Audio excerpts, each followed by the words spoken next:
لا حول ولا قوة إلا بالله العلي العظيم. أعوذ بالله من الشيطان اللعين الرجيم. بسم الله الرحمن الرحيم. الحمد لله والصلاة والحمد رب اشرح لي صدري ويسر لي أمري واحلل عقدة من لساني يفقهوا قولي. أما بعد. اعزائي گرامی، سورہ نساء کی تفسیر کے سلسلے میں جو یہ سلسلہ شروع کیا گیا ہے، آج آپ کے سامنے دوسری آیت کریمہ، سورہ نساء کی دوسری آیت کریمہ کے سلسلے میں آپ کے سامنے بیان کیا جا رہا ہے کہ آپ غور کریں کہ پہلی آیت کریمہ میں جو آپ کے سامنے بیان کیا گیا تھا وہ چند باتوں کی طرف توجہ دلائی گئی تھی، ایک تقوی الہی اور ایک خالق کی یاد، اور ایک جو ہے یہ بتایا گیا تھا کہ تم لوگوں کی خلقت جو ہے نفس واحدہ سے ہے یعنی جناب آدم سے ہے، اور اس کے بعد جو ہے صلہ رحم کا سلسلہ بھی موجود تھا اس میں، اور خدا آپ ہم سب کے اعمال پر ناظر ہے۔ یہ پچھلی آیت میں آپ کے سامنے بیان کیا گیا۔ آج کی آیت آپ غور کریں۔ اعوذ باللہ من الشیطان اللعین الرجیم وآتوا الیتامی اموالہم ولا تتبدلوا الخبیث بالطیب ولا تاکلوا اموالہم الی اموالکم انہ کان حوبا کبیرا۔ توجہ کیجئے گا، یعنی وآتوا الیتامی اموالہم، اور یتیموں کو ان کا مال دے دو۔ توجہ کیجئے گا، وَلَا تَتَبَدَّلُوا الْخَبِيثَ بِالطَّيِّبِ، اور ان کے مال کو اپنے مال سے نہ بدلو۔ ٹھیک ہے نا؟ طیب کہتے ہیں پاک کو، خبیث کہتے ہیں خباثت جو کہتے ہیں، یعنی اگر جو ہے آگے بتائیں گے آپ کو کہ خبیث کا مطلب یہ ہے کہ جو طیب نہ ہو، پاک و پاکیزہ نہ ہو۔ اگر یتیموں کا مال جو ہے اپنے پاس رکھو گے تو یہ ایک طریقے سے خباثت تمہارے اندر پائی جاتی ہے، یعنی یہ مناسب نہیں ہے، وہ مال تمہارے پاک نہیں ہے۔ تو وہی کہا جا رہا ہے یہاں پر کہ ان کے مال کو اپنے مال سے نہ بدلو۔ وَلَا تَأْكُلُوا أَمْوَالَهُمْ إِلَىٰ أَمْوَالِكُمْ، اور ان کے مال کو اپنے مال کے ساتھ ملا کر نہ کھاؤ، یعنی ان کے مال جو ہے اور اپنے مال کو آپس میں مخلوط نہ کرو، اور نتیجے میں جو ہے ان کے مال کو الگ رکھو اور ملا کر نہ کھاؤ۔ اور یاد رکھو کہ یہ گناہ بہت بڑا گناہ ہے، خوبن کبیرہ، بہت بڑا گناہ ہے۔ طیب کہتے ہیں حلال مال کو، پاک و پاکیزہ مال، اور خبیث کہتے ہیں حرام مال کو۔ امام محمد باقر علیہ السلام سے بھی روایت ہے، اور امام باقر علیہ السلام اور امام جعفر صادق علیہ السلام سے بھی روایت ہے کہ طیب سے مراد یہ حلال مال ہے، پاک مال ہے، اور خبیث سے مراد جو ہے مال حرام ہے۔ تو وہی اللہ کہہ رہا ہے کہ تم مال حرام کو مال حلال سے ملا کر یعنی تبدیل نہ کرو تم، ولا تتبدلوا، تبدیل نہ کرو، ہے نا، یعنی تم ایسا نہ کرو یعنی اپنے مال کے بدلے میں جو ہے یتیموں کا مال تم حاصل کر لو، تو غلط بات ہے۔ اپنا مال اپنے پاس رکھو، یتیموں کا مال اپنے پاس یتیموں کے پاس رکھو۔ علی بن ابراہیم اس آیت کے معنی میں روایت کرتے ہیں کہ مال یتیم کو ظالمانہ نہ کھاؤ، یعنی اس آیت کریمہ کے نچوڑ جو بیان کیا وہ یہ کہ مال یتیم کو ظالمانہ نہ کھاؤ، ظلم کر کے نہ کھاؤ، ورنہ اسراف کرو گے، یعنی اپنے کو برباد کر دو گے تم۔ اور مال حرام کو مال حلال کے ساتھ تبدیل نہ کرو، اور کلام خدا میں پاک و حلال کی بات کی گئی ہے باقاعدہ۔ من کان فقیرا فلیأکل بالمعروف، دیکھا آپ نے، یعنی سورہ نساء کی 6 نمبر آیت ہے جو آگے انشاءاللہ تشریح ہوگی. ترجمہ یہ ہے کہ جو بھی فقیر ہے اس کے لیے ضروری ہے کہ معروف یعنی جو حلال اور پاک غذا ہے اس کو کھائے. یعنی یہ نہیں کہ جو بھوکا ہے تو مال یتیم کھاتا رہے، ہڑپ لے، غصب کر لے. نہیں، آپ دیکھیں کہ یتیم کے مال کو کھانے کے لیے کہا گیا کہ مت کھاؤ.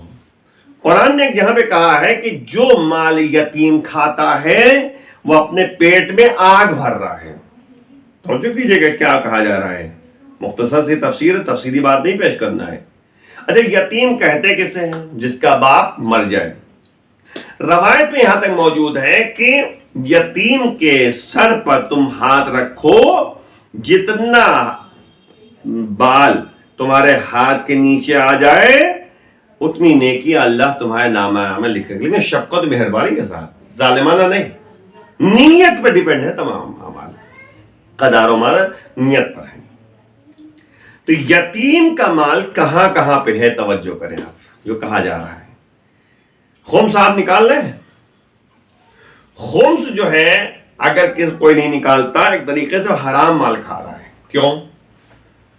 کیونکہ خمس جب آپ نکالیں گے، دیکھیں خمس نکالنے کا طریقہ کیا ہے، جلدی بتا دوں آپ کے سامنے. سال میں ایک دن معین کیجیے آپ، جو آپ کے گھر کی بچت میں آ جائے، اشیاء خوردنی، اشیاء کھانے والی چیزیں ہے نا، پینے والی چیزیں ہے نا، یا پیسہ جو موجود ہے، ان سب کے حساب کتاب کیجیے. اس کا 5واں حصہ آپ خمس نکال لیجیے.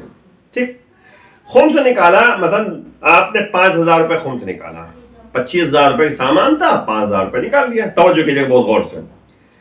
اب آپ نے 5,000 نکال دیا. 5,000 میں سے 2,500 روپے جو ہے حق امام ہے اور 2,500 جو ہے حق سادات ہے.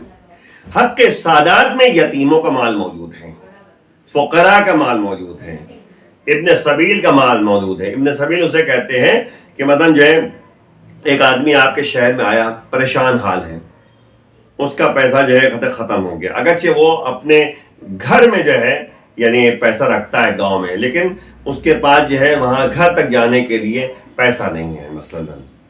تو آپ جو ہے خمس کا جو یعنی سہم سادات ہے، تو اگر وہ سید ہے تو آپ اس میں سے جو ہے کچھ پیسہ دے سکتے ہیں. آج کل تو مسئلہ دوسرا ہے، لیکن اس زمانے کی بات ہے. آج کل کیا ہے کہ آپ جو ہے موبائل ہاتھ میں ہے، پیسے والا آدمی ہے تو موبائل سے جو ہے ٹرانسفر کر لیتا ہے، وہ مسئلہ اپنی جگہ پر. لیکن اگر بہت مجبور ہے تو آپ دے سکتے ہیں. تو یتیموں کا مال یعنی حق سادات میں ہے. اسی طریقے سے جو خمس نہیں نکالتا در حقیقت وہ حرام پیسہ کھا رہا ہے، مال حلال اور مال حرام کو مخلوط کر کے کھا رہا ہے. یتیموں کے مال کو اپنے مال سے ملا کر کھا رہا ہے. اور جو بھی جو ہے مال یتیم کھاتا ہے وہ اپنے شکم میں حرام غذا بھر رہا ہے. پراپرٹی ہے، یتیم باپ مر گیا، یتیم کی پراپرٹی ہے، یتیم بچوں کی پراپرٹی ہے. اگر کوئی شخص بھی جو ہے اگر اس کو ہڑپ لے اور ان کا حق جو ہے ان تک نہ پہنچائے، چاہے وہ بچی ہو اور چاہے بچہ ہو، ہر ایک کا حق اس میں موجود ہے. تو در حقیقت اس نے جا کے انشاءاللہ جو ہے اسی سورہ میں جو ہے تمام جو ہے پراپرٹی اور میراث کی تقسیم کے سلسلے میں آیتیں آپ کو جو آگے آئیں گے بیان کی جائے گی، ترجمہ پیش کیا جائے گا، تفسیر بیان کی جائے گی کہ حق کیا ہے، حق کس سے کہتے ہیں. تو حقوق الناس جب تک ادا نہیں کرے گا، چاہے مال یتیم ہو اس کو ادا کیجیے، آپ حق کے یتیم کو ادا کیجیے، حق کے بہن کے حق کو ادا کیجیے، بھائی کے حق کو ادا کیجیے، ہے نا. جو جس کا حق ہے اس تک پہنچاؤ، ورنہ یاد رکھو کہ کبھی بھی جو ہے تمہاری دعا قبول نہیں ہونے والی. تمہاری جو ہے کہ ظاہر سی بات ہے کہ توبہ قبول ہونے والے نہیں. استغفار استغفر اللہ ہزاروں مرتبہ کہتے رہو، لیکن جب تک حق ایمان، حق یعنی ناس، حق اللہ اور حق الناس دو حقوق ہوتے ہیں. اللہ اپنے حق کو معاف کر سکتا ہے، کر دے گا، لیکن حق الناس لوگوں کے حق کو معاف نہیں کرے گا جب تک ان کے حقوق کو ان کو ادا نہیں کریں گے آپ. انشاءاللہ اس کے بارے میں گفتگو بھی آگے ہوتی رہے گی. جلدی صاحب کے سامنے مولا کائنات علی بن ابی طالب علیہ السلام نے یتیموں کے سلسلے میں نہج البلاغہ میں ارشاد فرمایا، کیا کہا جلدی سے آپ کے سامنے، تفصیلی بات نہیں پیش کرنی، اللہ فی الایتام، یعنی باقاعدہ مولا کائنات نے جو ہے وصیت کی تھی امام حسن امام حسین السلام سے اور تمام کہتے ان افراد سے جو علی کے چاہنے والے ہیں. کیا کہا؟ اللہ فی الایتام فلا تغبوا افواہہم ولا یضیعوا بحضرتہم. خدا را یتیموں کے بارے میں خدا سے ڈرو اور ڈرتے رہنا کہ کہیں ان پر فاقے کی نوبت نہ آ جائے. یعنی یہاں تک کہا گیا ہے کہ اگر تم یتیم کو پہچانتے ہو تو یتیم کو فاقے کی نوبت نہیں آنا چاہیے. تمہاری ذمہ داری ہے کہ ان کا خیال کرو اور تمہاری موجودگی میں وہ ضائع نہ ہونے پائے. یعنی ایسا نہ ہو کہ پتہ لگا کہ کسی کی وجہ ضائع ہو جائیں. ٹھنڈک کا موسم ہے، ٹھنڈک کی چیزیں اس کے بعد موجود نہیں ہے، سویٹر نہیں ہے، کمبل نہیں ہے، اوڑھنے کا سامان نہیں ہے نا. اگر اس کی وجہ سے وہ ضائع ہو جاتے ہیں تو ذمہ دار وہ شخص ہے جو جانتا ہے یتیم کو. یہاں تک جو ہے مولا کرام فرما رہے ہیں کہ فاقے کے نوبت نہیں آنے چاہیے اور نتیجے میں ضائع نہیں ہونا چاہیے.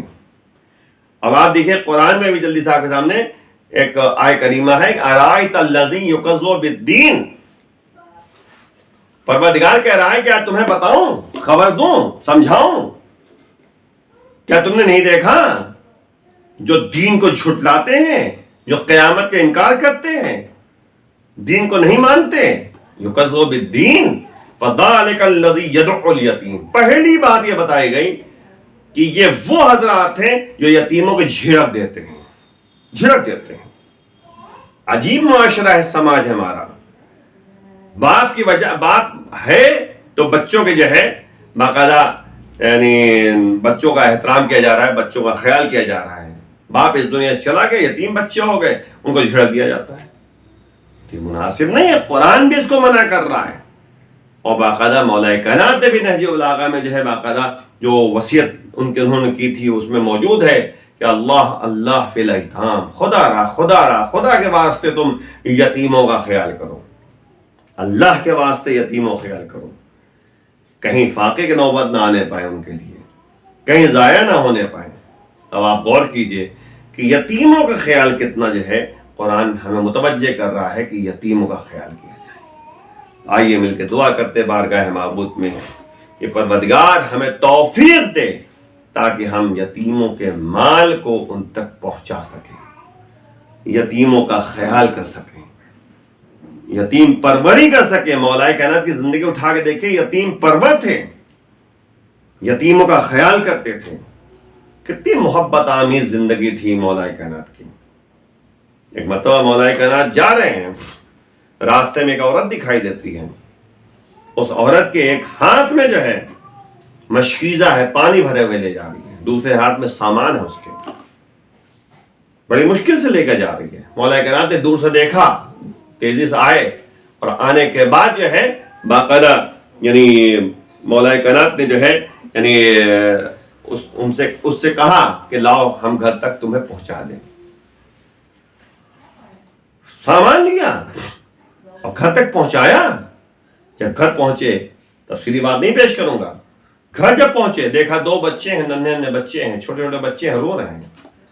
فوراً مولا نے سامان ایک کنارے رکھا اور بچوں کو بہلانا شروع کر دیا، پیار کرنا شروع کر دیا.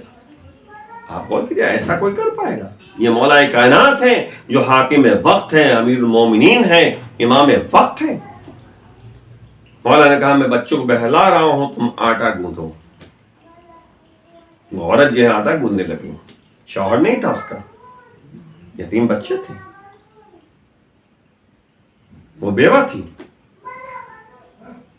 مولا نے کہا جب آٹا گوندھ چکا، کہا کہ تم بچوں کو بہلاؤ، میں تنور روشن کرتا ہوں. جب مولا کائنات جو ہے تنور روشن کر رہے تھے تو پڑوسی ایک عورت آ گئی. اس نے دیکھ لیا، پہچان لیا. وہ عورت نہیں پہچانتی تھی. فوراً جو ہے اس سے کہا کہ تم نے کیا کیا؟ یہ مولا کائنات ہیں، یہ امیر المومنین ہیں، حاکم وقت ہیں، امام وقت ہیں، تم ان سے رہے تنور روشن کرا رہے ہو. فوراً یہ قدموں گر جاتی ہے. مولا کہا نہیں، یہ تو ہمارا فریضہ ہے. مولا بیواؤں کا خیال کرتے تھے, یتیم پروری کرتے تھے, یتیموں کا خیال کرتے تھے. تو وہی مسئلہ ہے, پروردگار کے بارگاہ میں دعا کرنا ہے کہ پروردگار ہمیں امام کے اعمال انصار میں شمار فرما, امام کی سیرت پہ چلنے کی توفیق عنایت فرما, امام کے ظہور میں تاجر فرما. وآخر دعوانا الحمدللہ رب العالمین.